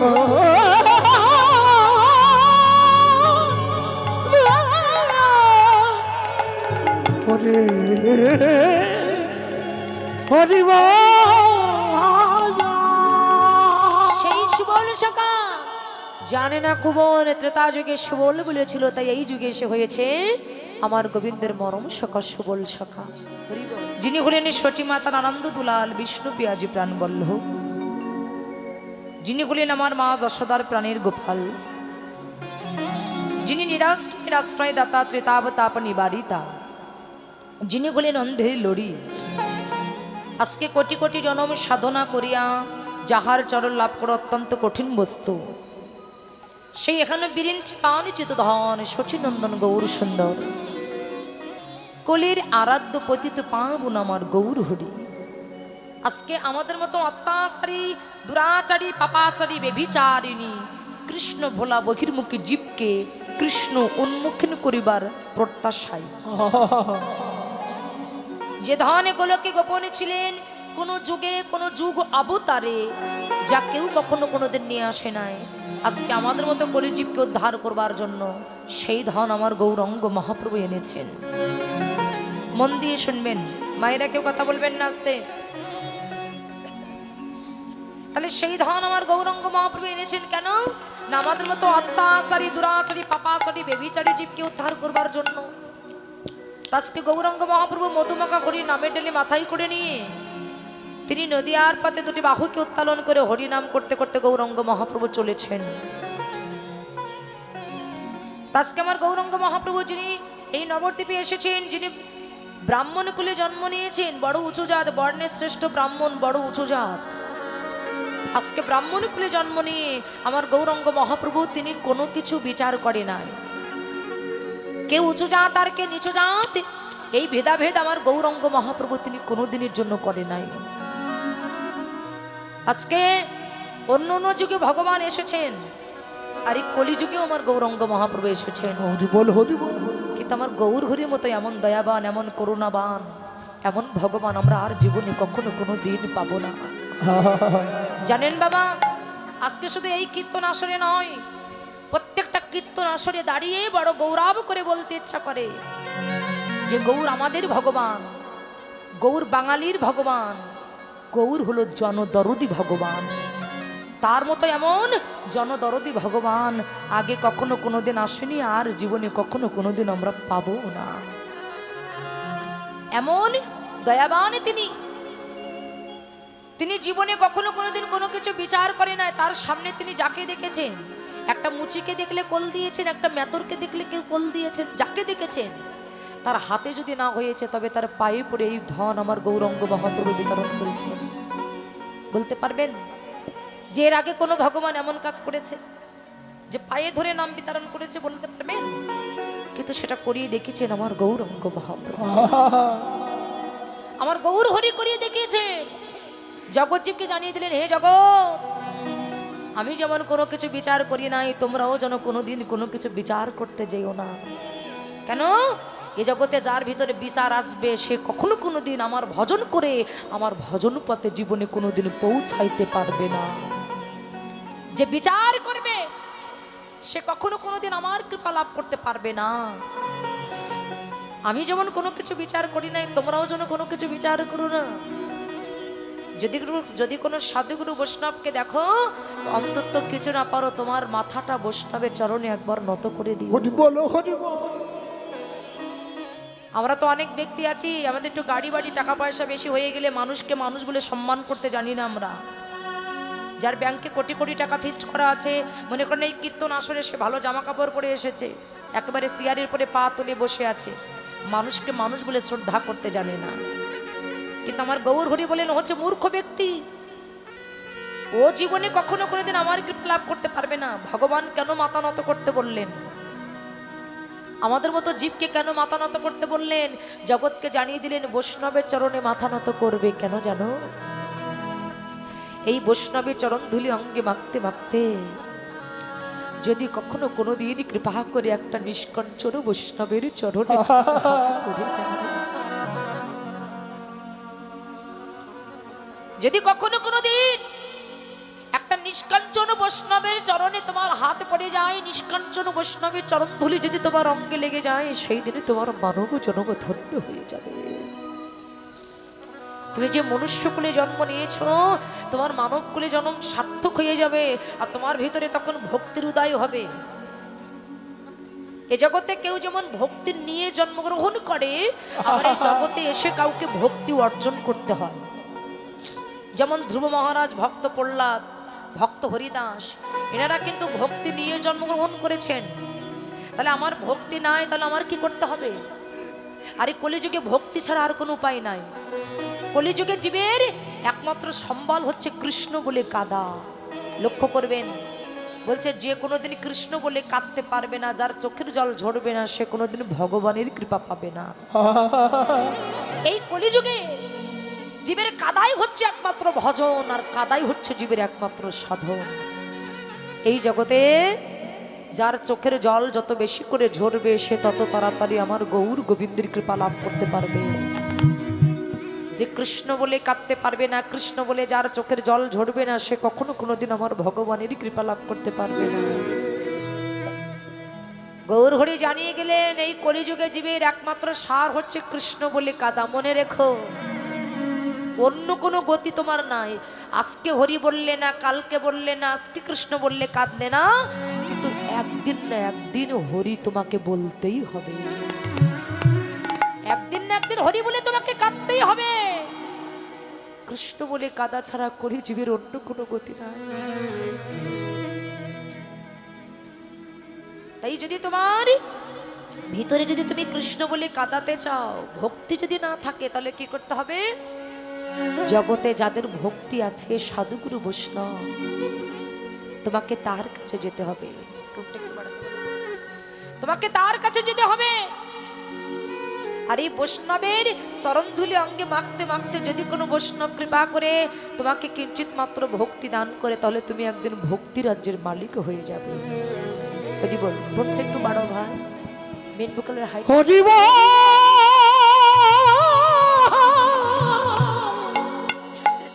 বলে যে আমার হরি হরি বল, হরি বল। সেই জগতে পরশ পাথরের স্পর্শে লোহা যেমন সোনা হয়ে যায়, তেমনি ভক্ত পরশ মনির পরশে যে জীবনে কখনো কোনোদিন কৃষ্ণ বলে না, যে জীবনে কখনো কোনোদিন হরি বলে না, কৃষ্ণ বলিতে যার পাষাণ হৃদয় কাঁদে না, একদিন না একদিন তার ভিতরে হরি বলে কৃষ্ণ বলে প্রাণ কাঁদবে। হরি বল। একদিন না একদিন তার ভিতরে কৃষ্ণ বলে প্রাণ কাঁদবে। জাগতিক জগতে পরশ পাথরের স্পর্শে লোহা যেমন সোনা হয়ে যায়, কি গো কোনো পরশ পাথর যদি লোহায় স্পর্শ করা হয় তাহলে সেই লোহাটা লোহা থাকে না, পরশ পাথরের স্পর্শ পেয়ে লোহাটা সোনায় পরিণত হয়ে যায়। তেমনি এই জগতে যদি কেউ ভক্ত পরশমণির একবার পরশ করতে পারে, তাহলে যে জীবনে কখনো কোনোদিন কৃষ্ণ বলে না, হরি বলে না, মা একদিন তার ভিতরে কৃষ্ণ বলে হরি বলে প্রাণ কাঁদবে। অর্থ পরমার্থ, অর্থ অনর্থ। আজকে যে এই কীর্তন আসরে আপনারা এসেছেন, আমার কমিটি দাদা ভাইরা যারা অক্লান্ত পরিশ্রম করে এখানে আপনাদের মতো সাধুগুরু বৈষ্ণবের আয়োজন করেছেন। আপনারা জানেন যে দাদা ভাইরা একটা নাট মন্দির তৈরি করছে, আর একটা মন্দির তৈরি করতে গেলে অনেক অর্থেরই প্রয়োজন হয়। এখন আপনারা ভক্তগণ যদি একটু সাহায্যের হাত না বাড়ান তাহলে তো হবে না। যে কোনো জিনিস করতে গেলে তো ভিক্ষা করেই করতে হয়। তাই আজকে তারা আপনাদের কাছে ভিক্ষার জন্য যাবে। আপনারা যে যা পারেন, যার যার সামর্থ্য আছে, মনে রাখবেন অর্থ পরমার্থ, অর্থ অনর্থ। অর্থ তখনই পরমার্থ হয় যখনই সেই অর্থটিকে আমার গোবিন্দের নামে দান করা হয়। এমনি সময় তো মাছ মাংস কিনে আমরা হাজার হাজার টাকা খাই করে ফেলি, ওটা তোমার ভস্যে ঘি ঢালা হয়ে গেল। কিন্তু 1 টাকা হোক 2 টাকা হোক তুমি যদি ভগবানের নামে দান করতে পারো, জাগতিক জগতের ব্যাংকে 5 লাখ টাকা ফিক্সড করলে 10 বছর পরে যেমন ডবল হয়ে যায়, তেমনি কেউ যদি গোবিন্দের নামে জমা করতে পারে এখানেও তার ডবল হয়ে যাবে। কে বলতে পারে হয়তো যেদিন আমি চলে যাব সেদিন এই কড়ির বিনিময়ে গোবিন্দ আমাকে ভবনদী পার করে দিল।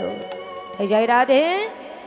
তাই তারা আজকে আপনাদের কাছে কিছু ভিক্ষার জন্য চেয়েছে। আপনাদের যা যা সামর্থ্য আছে সেই সামর্থ্য অনুযায়ী আপনারা আমার এই কমিটি দাদা ভাইদেরকে আপনারা দান করবেন।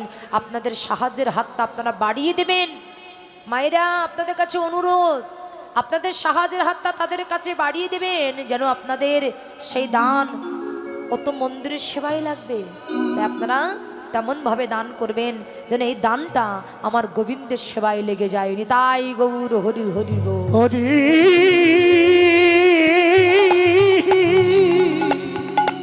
হরি হরি হরি। এই যে দাদা ভাইরা ভিক্ষার জন্য আপনাদের কাছে যাচ্ছে, দাদা, এই ভোকালের ভিক্ষা soundটা দেওয়ার কথা বলেছি বলে যেন আমার জায়গা থেকে উঠে যাবেন না কেউ। মাস্টারটা বাড়িয়ে দাও, মাস্টারটা যখনই বাড়িয়ে দাও, টাকা দান করার কথা বলা হয় তখন অনেকে বলে যাই এইবার একটু বাইরে থেকে ঘুরে আসি। বনা মাস্টার বাড়িয়ে দাও। বাইরে যাওয়ার লাগাবেন না, কৃপা করে জায়গায় বসে থাকুন। আপনার যার যার সামর্থ্য আছে সেই সামর্থ্য অনুযায়ী আপনারা আমার কমিটি দাদা ভাইদেরকে আপনারা দান করবেন। রাধে রাধে। মেন ভোকাল টোনটা বাড়াও ভাই। ছলো ছলো নয়নে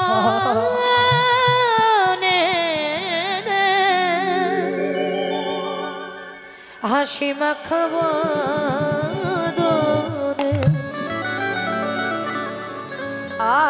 আনন্দ কাননে গাহয়নিবা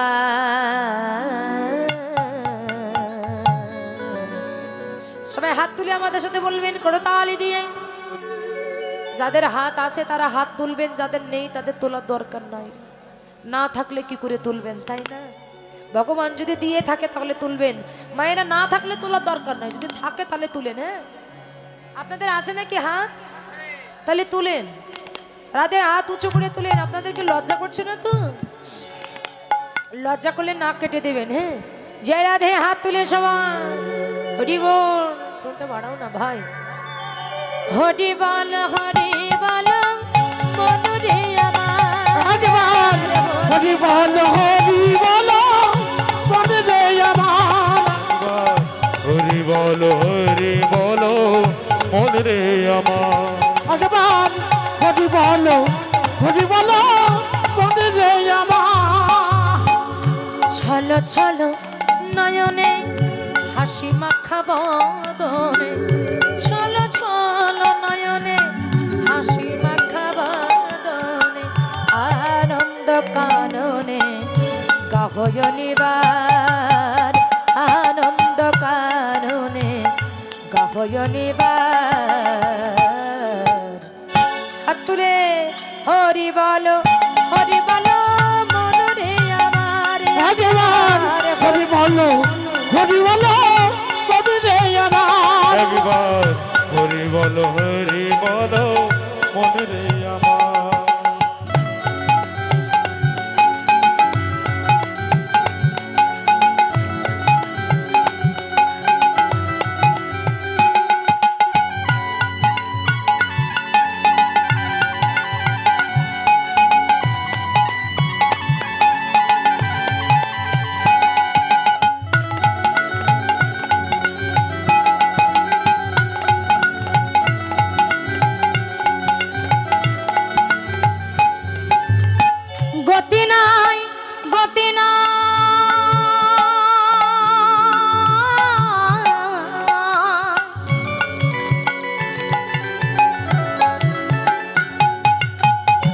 গতি নাই গতি নাই এই হরি নামে ছাড়া পদন ভরিয়া গাও হয়ে আত্মহারা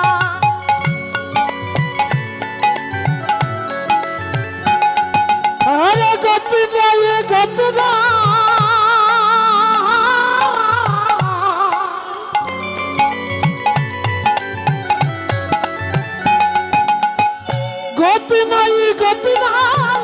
ওই হরি নামে ছাড়া মদন ভরে গা হয়ে আত্মহারা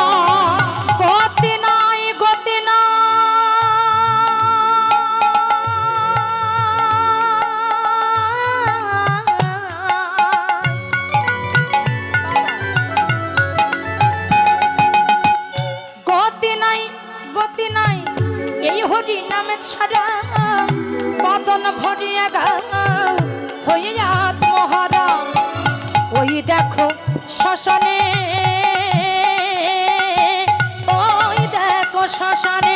দিবারাত্রি দিনে ওই দেখো শ্মশানে দিবারাত্র দিনে ওই দেখো শ্মশানে দিবারাত্রি দিনে পুরিতেছে কত মানব কত অহংকার পুরিতেছে কত মানব কত অহংকার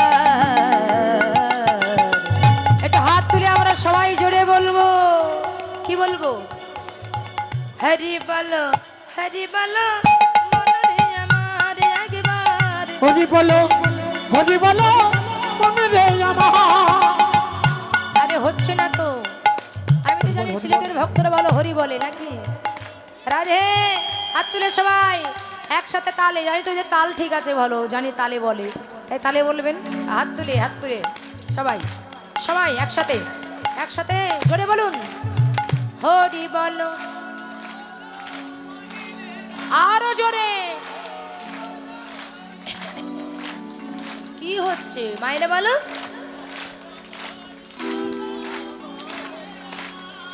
বাড়ি গন্ডগোল বাঁধলে গলায় জোর হয় জোরে বলো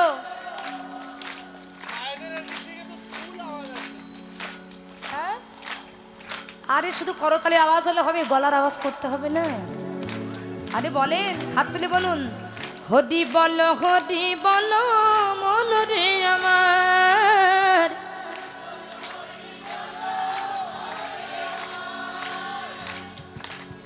আমার ভাইদের কণ্ঠ শুনছি দাদাদের কণ্ঠ শুনছি কিন্তু মায়েদের কণ্ঠ আমি শুনি না মায়েদের কি সংসারে যখন বাবাদের সাথে গন্ডগোল বাঁধে তখন গলায় খুব জোর হয় এখন আর জোর হয় না হাত তুলুন মায়েরা হাত তুলুন জোরে বলেন এখানে হেরে যায়েন না হাত তুলুন উঁচু করে হরি বলো বলুন আরো জোরে বাহ আরো জোরে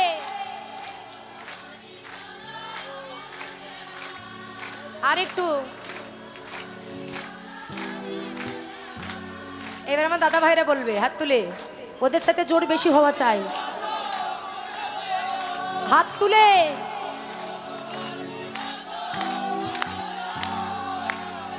হরি বলো মন রে আমার হরি বলো মনে রে আমার একবার হরি বলো মনে রে আমার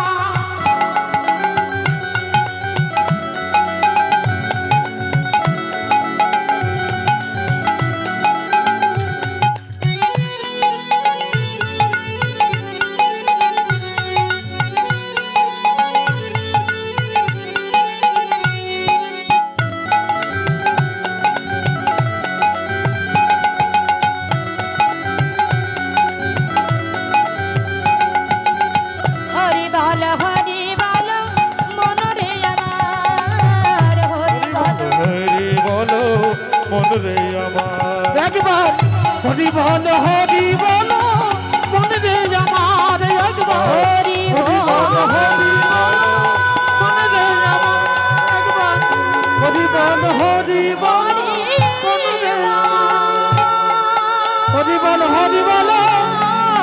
মনে রে হরি বল মনে রে মনে রে আমার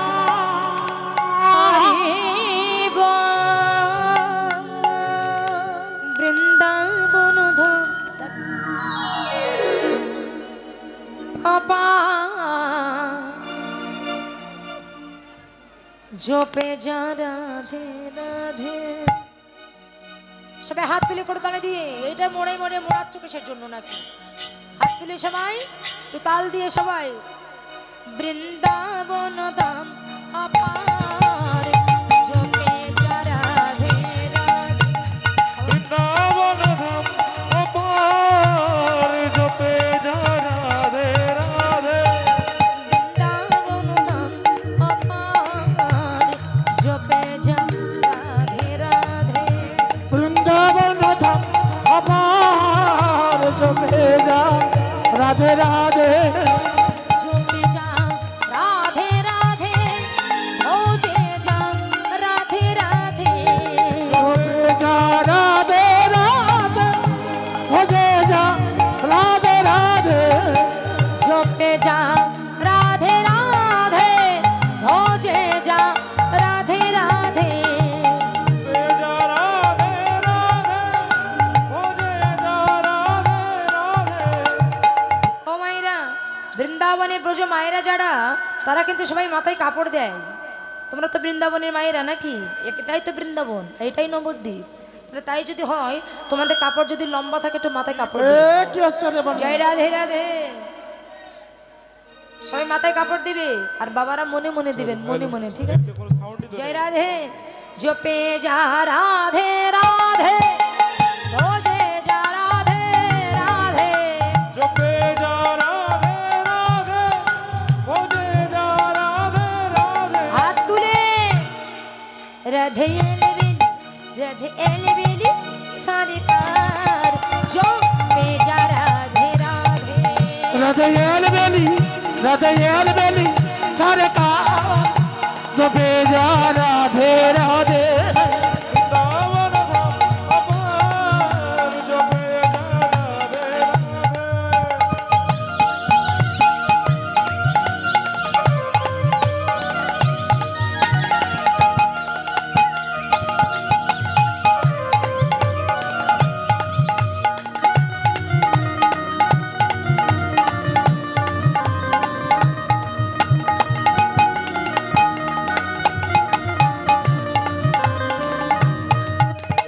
राधा राधा गाओ है, जपे ना को धरता पाओ है।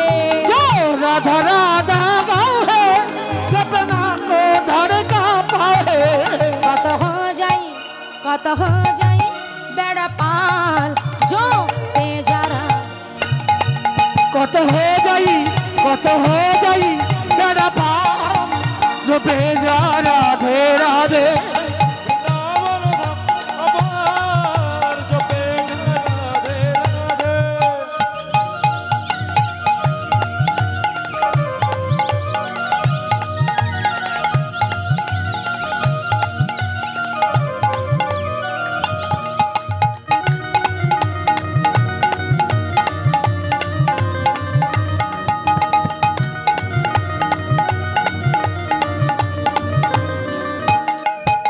जो राधा नाम ना हो तो रसराज विचार ना रो तो। जो राधा नाम न हो तो रसराज विचार नहीं रहतो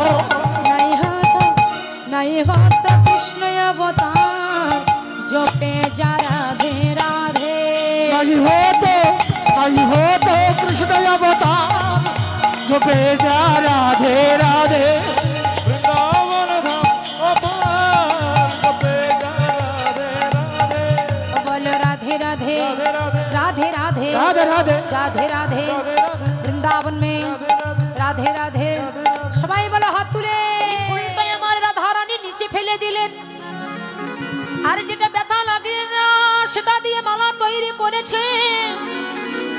আর যে ফুলটা মাটিতে ফেলে দিয়েছে ওই ফুলটা কত অনুরাগে করে রাধারানীকে ডেকে বলছে, রাধে গো,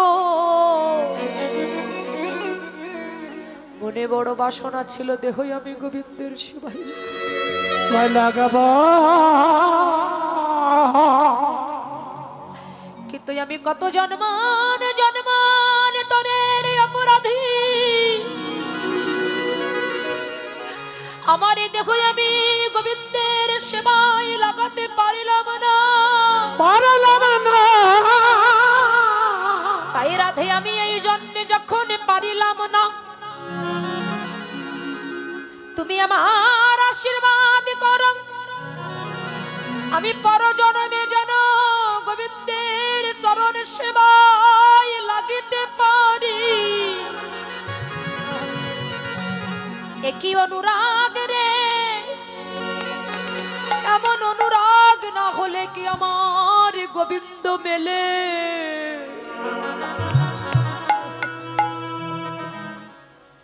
ও মায়েরা ভাবতে পারেন, মন দিয়ে শুনুন। এসেছেন কীর্তন আসরে, তাই মন দিয়ে শুনবেন। যারা কুসুম কুলে জন্ম নিল তার ভিতরে কত ভক্তি, আর আমরা মানুষ করে জন্ম নিয়েছি, আমাদের ভিতরে সেই ভক্তি নাই। বল, আমাদের ভিতরে সেই ভক্তি নাই কেন? আজকাল জগতের মানুষ আর মানুষ নাই। মানুষ হচ্ছে তিন প্রকার, একটা হচ্ছে মহামানুষ, একটা হচ্ছে দেব মানুষ, একটা হচ্ছে দানব মানুষ। বর্তমান যুগে মহামানুষ আর দেব মানুষের সংখ্যাটা কমে গেছে, বর্তমানে দানব মানুষের সংখ্যাটা বেশি দেখা দিয়েছে। মানুষ কুলে জন্ম নিলে তাকে মানুষ বলা যাবে না। আয়রা মন দিয়ে শুনবে, এদিকে গল্প টল্প বাদ দিবে, পরে গল্প করবে। দেখবেন আমরা যখন অনেক জায়গায় কীর্তনে যাই তখন মায়েরা অনেক ছেলে মেয়ে নিয়ে এসে পায়ে প্রণাম করে বলে, দিদি একটু আশীর্বাদ করুন, আমার ছেলেটা যেন মানুষের মতো মানুষ হয়। বলে না? আস্তে, এই মনিরা এদিকে দেখাও, বলে দিদি একটু আশীর্বাদ করেন, আমার ছেলে যেন মানুষের মতো মানুষ হয়। আচ্ছা, এই কথাটা কেন কেন বলে বাবা, একটু আমাকে বোঝাতে পারেন? সে তো আর পেট থেকে গরু হয়ে জন্ম নেয় নাই, বা ছাগল হয়ে তো বের হয় নাই, হয়েছে তো মানুষ হয়ে। তাহলে এই কথাটা কেন বলে যে মানুষের মতো যেন মানুষ হয়? এই জন্য তত্ত্বদর্শীগণ জানিয়ে দিলেন, মানুষ কুলে জন্ম নিলে তাকে মানুষ বলা যাবে না। মানুষ কুলে জন্ম নিলে সে কখন কোন মানুষ হয় না। আলোয় আলো না থাকলে তাকে যেমন আলো বলা যায় না, টকে টক না থাকলে তাকে যেমন টক বলা যায় না, মরিচে ঝাল না থাকলে তাকে যেমন মরিচ বলা যাবে না, তেমনি মানুষের ভিতরে মনুষ্যত্ব জ্ঞান না থাকলে তাকে কোনদিন মানুষ বলা যাবে না। যার ভিতরে মানুষ জ্ঞান নাই সে কখনো কোনদিন মানুষ হতে পারে না। হরি বল।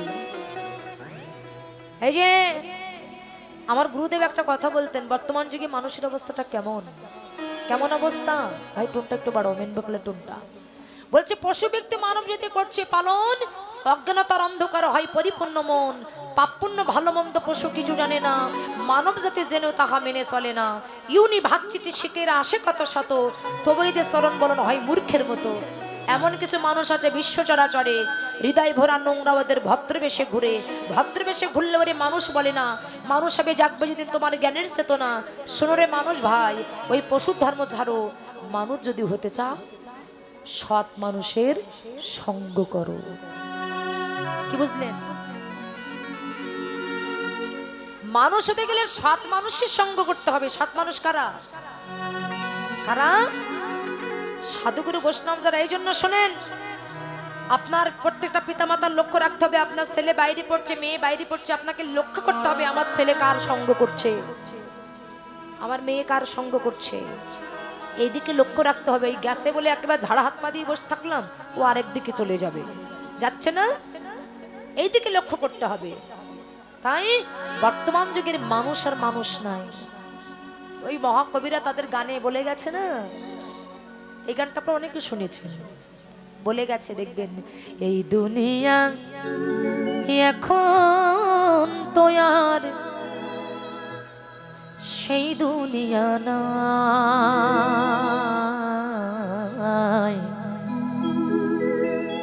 মানুষ নামের মানুষ আছে, দুনিয়া বোঝা এই মানুষের ভিড়ে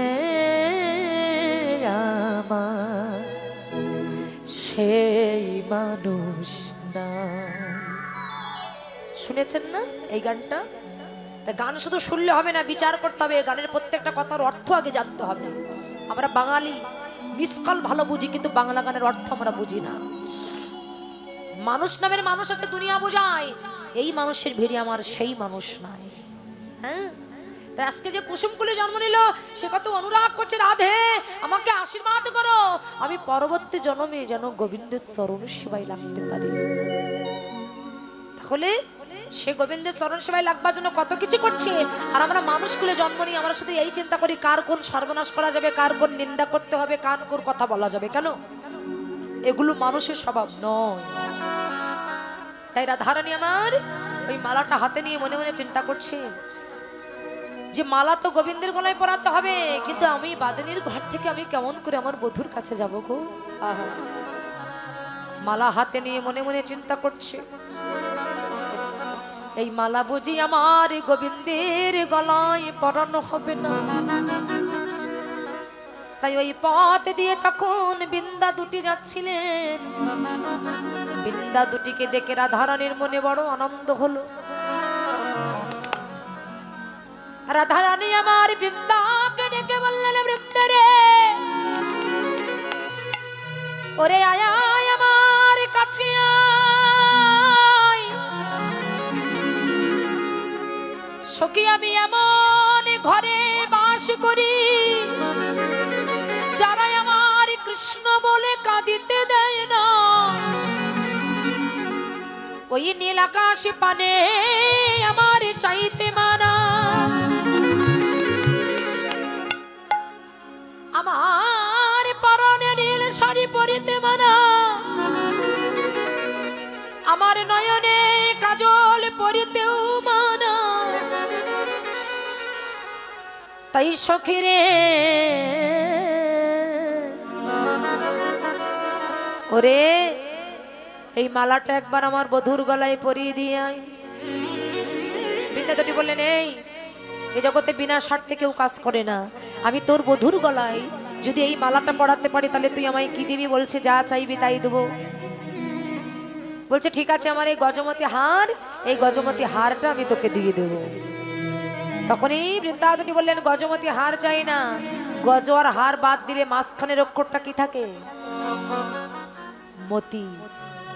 বৃন্দাবতী নয়নে জলে কেঁদে বলছে, রাধে, আমি যেদিন মৃত্যু সজ্জায় সজ্জিত হয়ে থাকবো, সেদিন তোরা যুগল হয়ে আমার সামনে এসে দাঁড়াবি।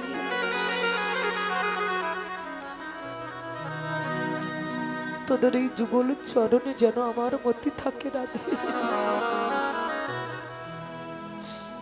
যুগল চরণে যেন আমার মতি থাকে, আমি আর কোনো কিছু চাই না।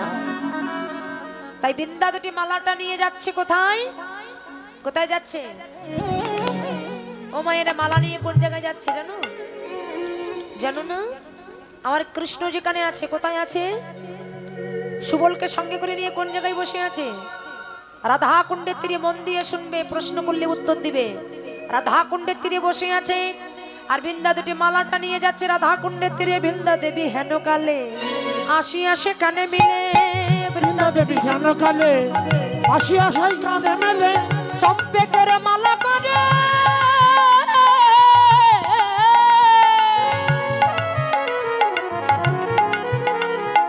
মালা করে করি, চম্পকের মালা করে মালা করে করি। মালা নিয়ে দাঁড়িয়েছে, কিন্তু বড় বিপদ। কি বিপদ? রাধাকুণ্ডের তীরে কয়জন বসে আছে? কয়জন বসে আছে গো? কে কে বসে আছে রাধাকুণ্ডের তীরে? সুবল আর কে? কৃষ্ণ। কিন্তু বৃন্দা দুটির হাতে মালা কয়টা আছে? বারবার সাউন্ড, হ্যাঁ, এত সাউন্ড ঠিক করে এই যে মালা কয়টা মায়েরা? বৃন্দা দেবীর মাথায় হাতে মালা কয়টা? একটা। বসে আছে কয়জন? বৃন্দা দুটি মালা তা হাতে নিয়ে মনে মনে চিন্তা করছে, একটা মালা আর দুইটা গলা ওরে একটা মালাইয়া দুইটি গলা